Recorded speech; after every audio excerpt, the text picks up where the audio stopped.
ہاں شیخ. دیکھیے اللہ رب العالمین کی جو بھی عبادت ہے وہ اللہ کے حکم کے مطابق اور اللہ کے رسول محمد صلی اللہ علیہ وسلم کے طریقے کے مطابق کرنا ہے. اسی لیے اللہ رب العالمین نے فرمایا یا ایھا الذین آمنوا اطیعوا اللہ واطیعوا الرسول، اے ایمان والو اللہ کی اطاعت کرو، اللہ کے رسول کی اطاعت کرو. تو اللہ کی اطاعت یہ ہے جو اللہ نے حکم دیا وہ کرنا ہے، اور اللہ کی اطاعت میں اللہ کی عبادت بھی ہے. اللہ کی عبادت کرو، اللہ نے فرمایا وَاعْبُدُوا اللَّهَ، اللہ کی عبادت کرو، اور جو بھی عبادت ہے وہ محمد رسول اللہ صلی اللہ علیہ وسلم کے طریقے پر کرنا ہے. اسی لیے لا الہ الا اللہ کے ساتھ محمد رسول اللہ بھی جوڑا گیا ہے کلمے کے اندر. اور مسلمان ہونے کے لیے، اسلام پر رہنے کے لیے یہ پورا کلمہ پڑھنا ضروری ہے. کلمہ پڑھنا بھی ضروری ہے اور کلمے کے مطابق عمل کرنا بھی ضروری ہے. عمل کیا ہے؟ لا الہ الا اللہ میں عبادت صرف ایک اللہ کی، کوئی عبادت کے لائق نہیں اللہ رب العالمین کے علاوہ. اور محمد رسول اللہ میں اللہ کی عبادت کا طریقہ صرف محمد رسول اللہ صلی اللہ علیہ وسلم کا، صرف محمد صلی اللہ علیہ وسلم کے طریقے پہ اللہ کی عبادت ہو. جب ایسا ہوگا تو ہماری عبادت صحیح ہوگی اور اللہ کے قابل قبول ہوگا، اجر ملے گا، ثواب ہوگا، اور آخرت میں اللہ کی رحمت سے جنت ملے گی.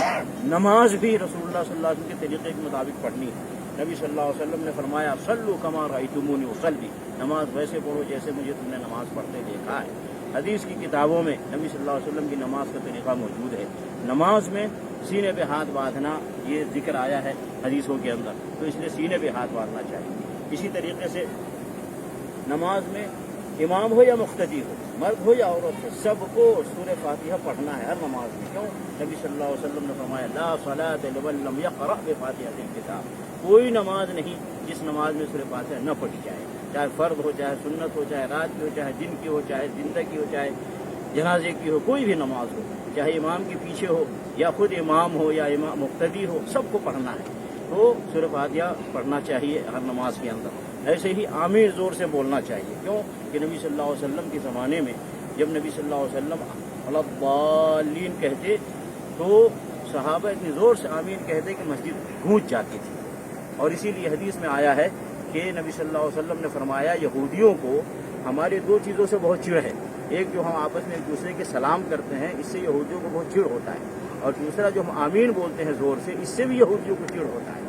تو آمین زور سے بولنے سے یہودیوں کو چڑ ہوتی ہے، یہودیوں کو تکلیف ہوتی ہے. مسلمانوں کو تکلیف نہیں ہونا چاہیے. مسلمانوں کو تو نبی صلی اللہ علیہ وسلم کی سنت پر عمل کر خوش ہونا چاہیے.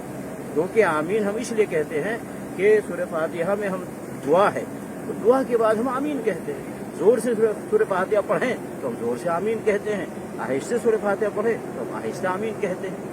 تو اس لیے آمین سے چڑھنا یہ یہودیوں کی علامت ہے، مسلمانوں کی نہیں، مسلمانوں کی نہیں. اسی طریقے سے رفع دین کرنا، جیسے ہی نماز شروع کریں اللہ اکبر کے رفع دین کرنا، رکوع میں جائیں رفع دین کر کے جائیں، رکوع سے اٹھے رفع دین کریں، 2 رکعت پڑھ کے جب بیٹھتے تشہد میں پھر تیسری رکعت کے لیے اٹھے تو رفع دین کریں.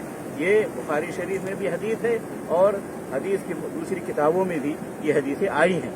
اس لیے جو چیز نبی صلی اللہ علیہ وسلم سے ثابت ہے اس پر عمل کرنا چاہیے. ابھی اگر کوئی کہتا ہے کہ نہیں رفع دین نبی صلی اللہ علیہ وسلم نے شروع میں کیا بعد میں چھوڑ دیا، تو چھوڑ دیا اس کی دلیل چاہیے. کس حدیث میں ہے کہ نبی صلی اللہ علیہ وسلم نے چھوڑ دیا؟ اب یہاں پہ میں ایک بات کہتا ہوں، سارے مسلمان کہتے چاروں امام برحق ہیں، ٹھیک ہے، تو امام مالک رحمۃ اللہ علیہ، امام احمد بن حنبل رحمۃ اللہ علیہ، امام شافعی رحمۃ اللہ علیہ، تینوں کے ہاں رفع دین کرنا ثابت ہے.